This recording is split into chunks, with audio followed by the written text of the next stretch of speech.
listening to the Full Court Press with your host, Drew Duncan. Don't you dare touch that dial.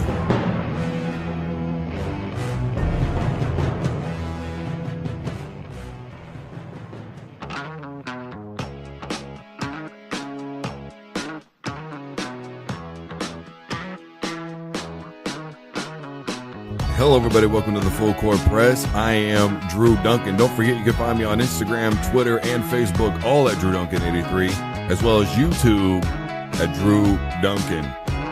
You know, I've been thinking about this whole Mike Tomlin thing lately, and it's kind of really gotten under my skin. And, you know, the thing that I've decided about being a coach at any level is it's the most loved and hated position probably in all of sports.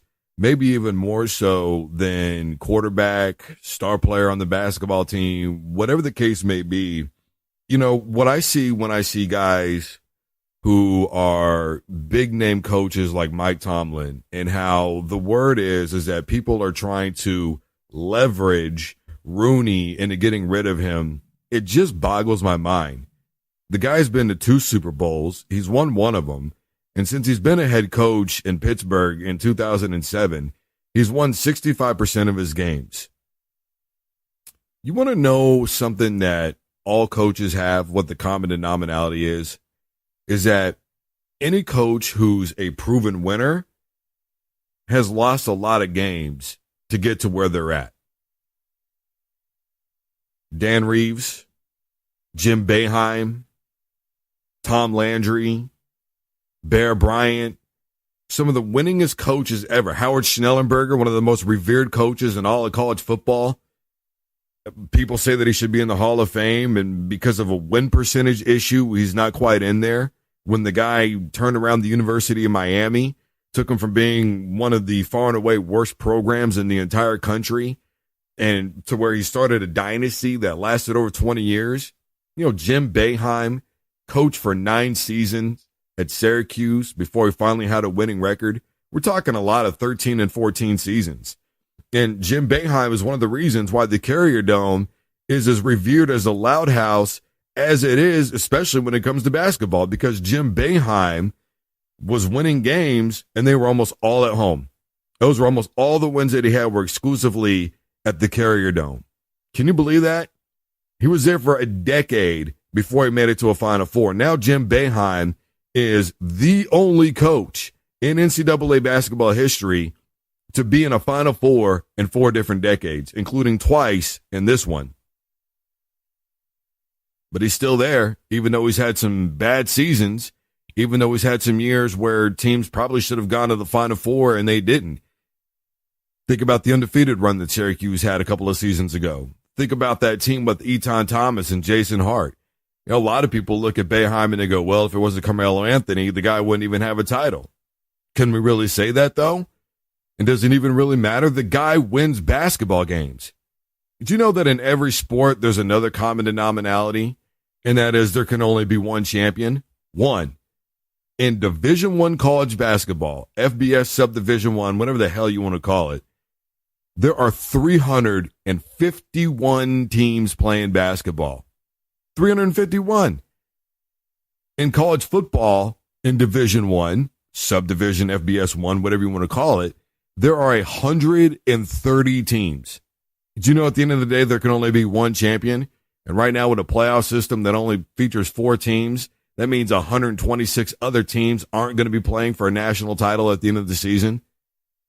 I think about guys like Chip Kelly, who are going back to UCLA, and everybody's just trying to kind of get this big name coach. Scott Frost from UCF. He's going to Nebraska now. He's going back home. They finished an undefeated season at Central Florida. They should have got an opportunity to play for a college football playoff. He was all over the news and ESPN and anywhere that you could think of, saying that it was a conscious effort to keep us out of the playoff system, which I'm not going to get into that. I'm not going to dispute or deny it right now. The point of the conversation is this.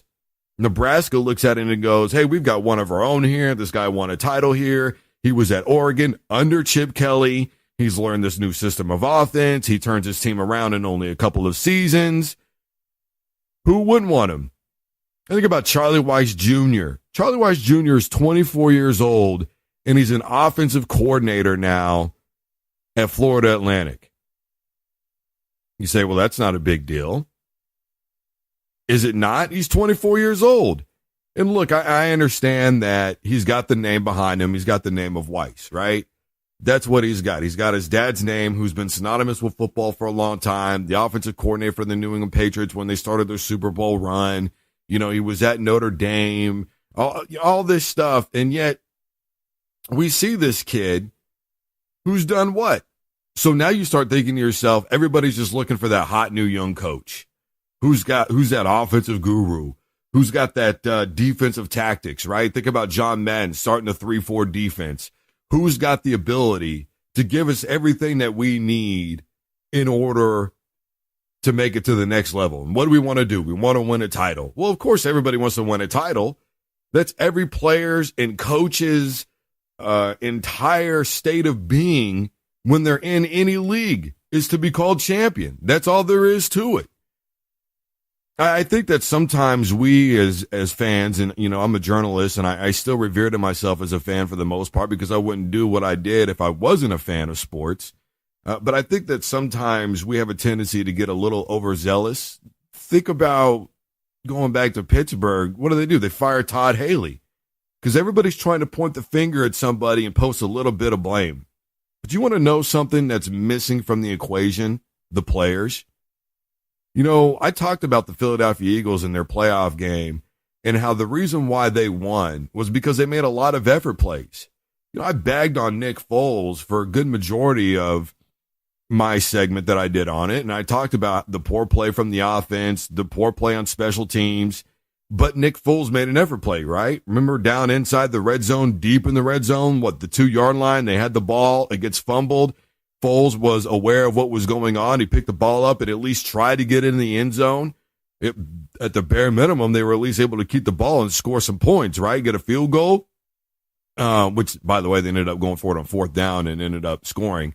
But the point that I'm making is effort plays. And it's something that you can coach, but it is something that your players are going to follow through on. You know, the thing that I talked about from that game was Doug Peterson didn't really change anything offensively that he was doing with Carson Wentz. We thought it looked different, but it didn't look different in the sense of what the purpose of the offense is. What looked different was a quarterback who's just not as mobile as Carson Wentz. And yet here we were trying to point fingers at coaching and play calling, and it must have been this and it had to have been that. Nothing changed, guys. It was just Nick Foles' inability to complete passes in the routes that were designed for a guy with the capabilities of a Carson Wentz, who's obviously far exceeds that of a Nick Foles. So in the second half, thanks to coaching changes, they were able to come away with the win and do enough offensively to get the job done. I am Drew Duncan. Don't forget you can find me on Instagram, Twitter, and Facebook, all at Drew Duncan 83, as well as YouTube at Drew Duncan.